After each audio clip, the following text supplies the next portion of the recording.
the past 10 years really shaping an ethos of the school and a mentality of the school, getting to know parents in a significant way, getting to know obviously their children and the way that they learn and what I can do in a classroom of 12 kids as opposed to what I can do in a classroom.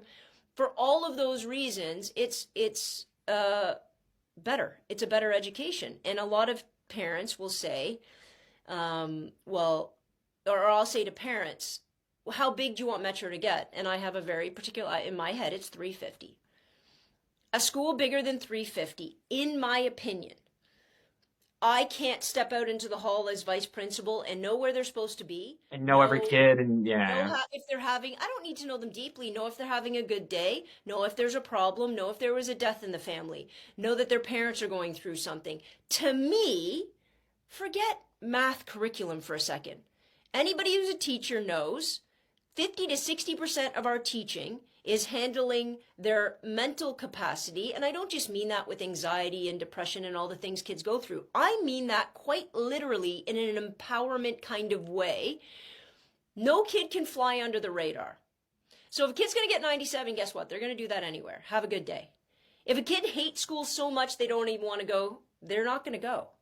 But the kid getting 60, 70%, good kid, quiet, doesn't cause any trouble. That kid, and this isn't the fault of the teachers, it's the fault of putting 30 kids in a classroom. It's hard to give them attention because there's other louder things that take your attention away. 1,000%, right? And so that individual never gets to experience or grow or manifest their actual potential, what they can do, what they might want to do, by the way. And I'm not saying we do it perfectly at all, but that's not being done other places, again, structurally. I'm just talking pure structurally because I know tons of public school teachers who are incredible teachers, and with 30 kids in the classroom, with 10 IEPs and different learning strategies and different accommodations and modifications, and the list goes on, are doing incredible jobs.